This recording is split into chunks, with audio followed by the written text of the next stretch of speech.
Okay.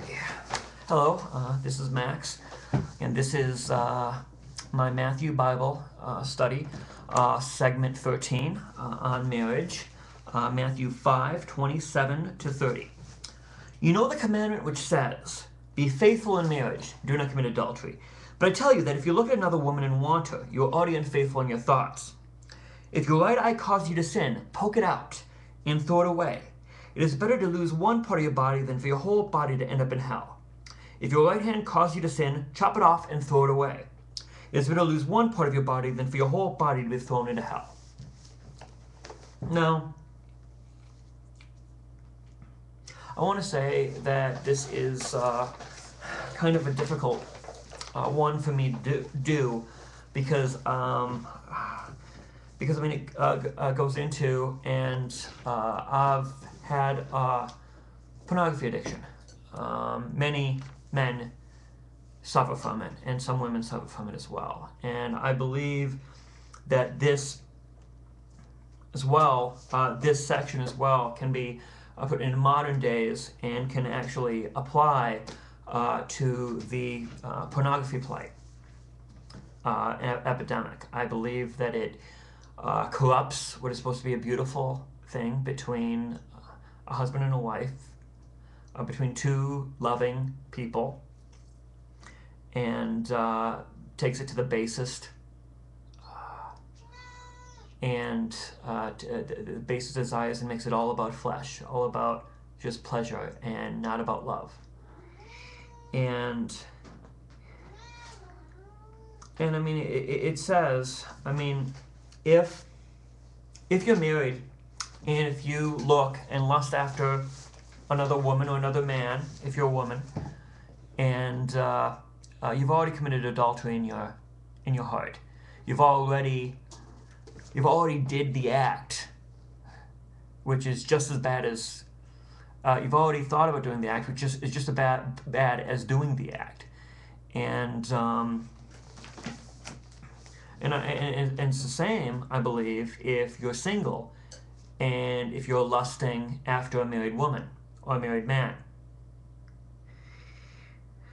And I mean, Jimmy Carter got a lot of flack in a Playboy interview in 1976, saying that he lusted in his heart. I personally think he shouldn't have done it in Playboy. He shouldn't have done it in an adult magazine, a tame magazine by today's standards, but still. And I mean, when you're married, when you commit a relationship and you're perusing pornography, you are committing adultery. I mean, if you're single, I mean, I still think it's fulfilling a base desire without any of the intimacy.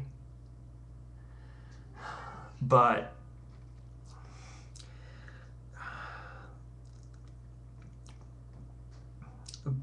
I believe that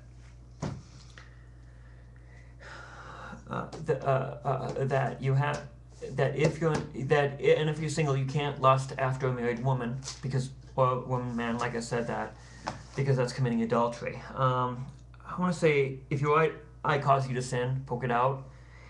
If your right hand causes you to sin, chop it off. And sometimes think, and especially in like the throes of the depression and anxiety and the guilt that came from this pornography addiction, I thought, that offends me. Thankfully, I didn't come to that, but I just want to say, I've been perusing pornography since I was 15. I'm now 32, and when I was growing up, it was much harder to get than it is now.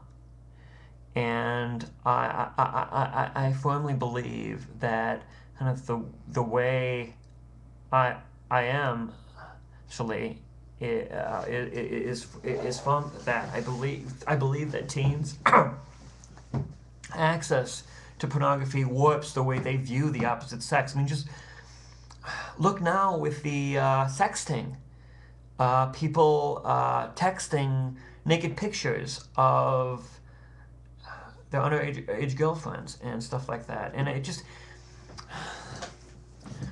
and it's like, and I know, I personally think that above all, I mean, like the social, like, I mean, issues that are really detrimental to society, and what is pornography. I mean, pornography and the sexualization of our children and the sexualization of society. Sex for pleasure only. You don't have to care about your partner's feelings. You don't have to care, but for pleasure only. And so I just, hopefully sharing my story might help. Like I said, I have had pornography addiction for, and I mean, it's sometimes I thought, like, it wasn't like I was like looking at pornography like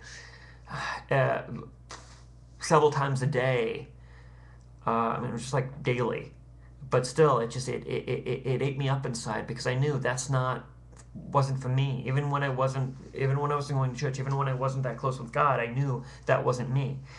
And so I'd buy magazines and then I'd throw them away. I'd buy DVDs, I'd throw them away. I'd get subscriptions to internet sites, and then a couple months later, delete my account.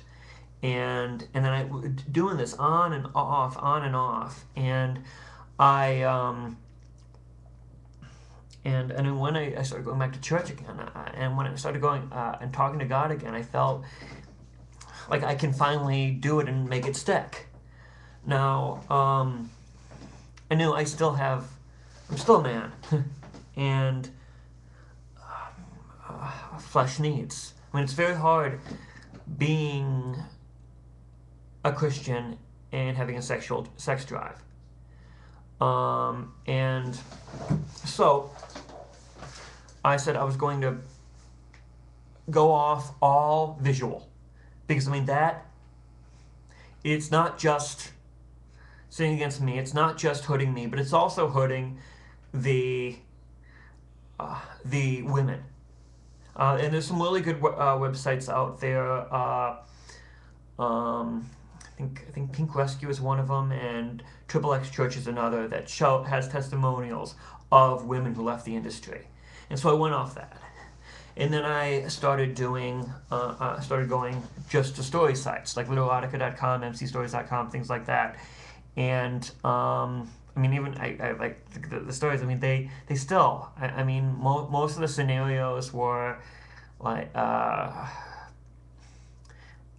of power, disparity, and more base sex, not love, which was what I was looking for.